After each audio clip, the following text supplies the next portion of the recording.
गौरा गांव के खेतों में इन दिनों खुदाई का काम चल रहा था। असल में इसी गांव से होकर एक अच्छी सड़क गुजरनी थी, इसलिए यहाँ खुदाई शुरू की गई थी।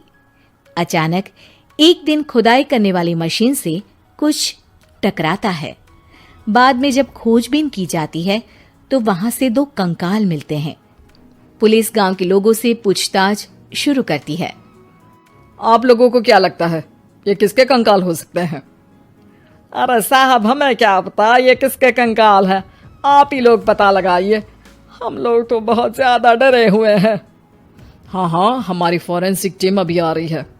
ये बताओ कि इस गांव के रहने वाला कोई जोड़ा गायब तो नहीं ना? क्योंकि शुरुआती जांच में तो ये बात सामने आ रही है कि एक कंकाल किसी पुरुष का है तो एक किसी महिला का। साहब, हमें तो बहुत डर लग रहा है। ऐसे कंकाल मिलने का मतलब गांव के आसपास ही किसी की हत्या हुई है या फिर किसी को जलाकर मार डाला गया है। हाँ साहब, हम अपने परिवार को लेकर बहुत ही ज्यादा परेशान हैं। देखिए, आप लोगों की परेशानी हम समझ सकते हैं, लेकिन आप लोगों को पुलिस का सहयोग करना होगा, क्योंकि आपके सहयोग के बगैर हम ये पता नहीं लगा सकते हैं कि आखिर ये किसके कंकाल है और इनकी हत्या किसने की। ठीक है साहब, गांव के लोग आपका पूरा सहयोग करेंगे। हाँ साहब, पूरा सहयोग करेंगे। तो फिर ठीक है, हम अपनी जांच शुरू कर देते हैं। कुछ दिन बाद जांच रिपोर्ट आ जाती है।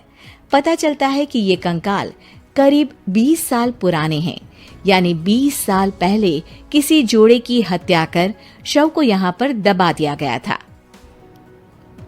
इंस्पेक्टर राघव, ये बताओ कि 20 साल पहले की मर्डर मिस्ट्री क्या आप सुलझ सकती है? हाँ सर, क्यों नहीं, लेकिन अब सबूत और गवाह काफी मिट गए होंगे। मुश्किल तो होगी, लेकिन शायद किसी परिवार को इंसाफ मिल सके। इंस्पेक्टर राघव, आप बिल्कुल सही कह रहे हैं। किसी परिवार को तो इंसाफ मिलेगा ही और किसी को उसके किए की सजा भी मिलेगी। जी सर, मैंने तो जांच शुरू भी कर दी है। 20 साल पहले इस गांव के 2 जोड़े अचानक कहीं गायब हो गए थे। मैंने दोनों ही परिवारों के बाकी के सदस्यों से बातचीत शुरू की तो उन्होंने बताया कि उनके बच्चे शहर गए थे, लेकिन आज तक वापस नहीं लौटे हैं। लेकिन ये दोनों शव किस परिवार के सदस्यों के हैं, ये कैसे पता चल सकेगा? सर, मैंने डीएनए टेस्ट करवा लिया है आज शाम तक। लेकिन इनकी हत्याएं किसने की है, ये कैसे पता लगेगा? इसी का तो पता लगाने की कोशिश में जुटा हूँ सर। आज सुल्तान सिंह से मिलने भी जा रहा हूँ। मेरा बेटा और बहू तो मेरे लिए सिर्फ यादों में ही रह गए थे, हमें उनकी लाशें तक नहीं मिल सकी थी। आज 20 साल बाद उनके कंकाल मिले हैं, मैं अब किसके लिए जीऊं?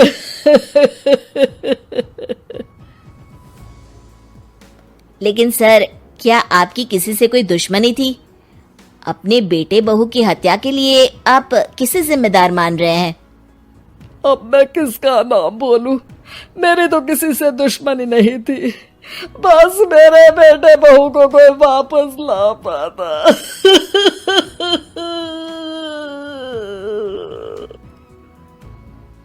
इसके बाद सुल्तान सिंह फूट फूट कर रोना शुरू कर देते हैं।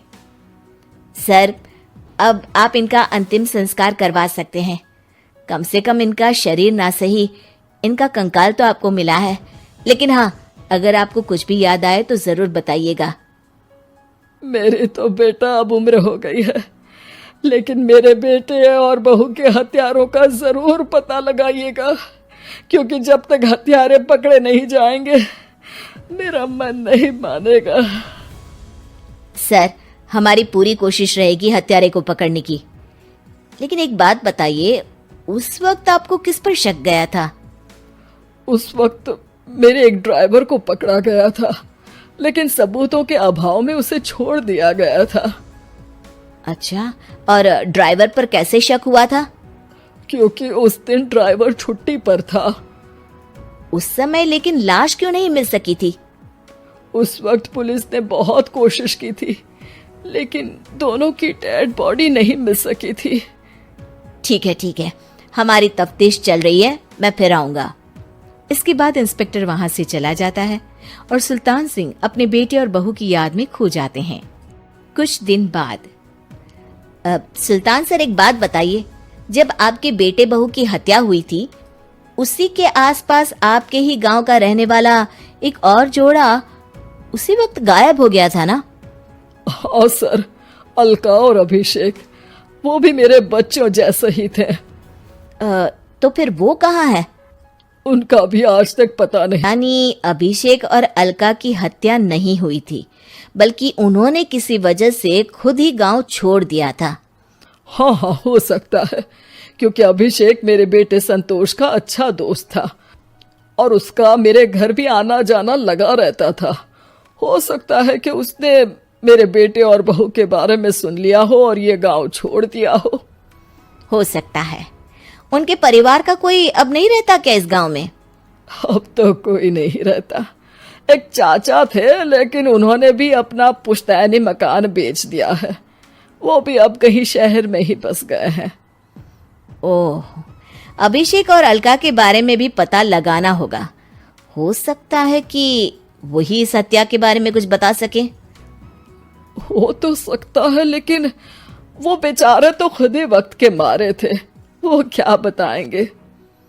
फिर भी सर, जब केस दोबारा खुला है तो जांच तो करनी ही पड़ेगी, और इस बार तो लाशें भी बरामद हुई है। कुछ दिन तक लगातार तफ्तीश चलती रही। एक दिन थाने से सुल्तान सिंह को फोन आता है।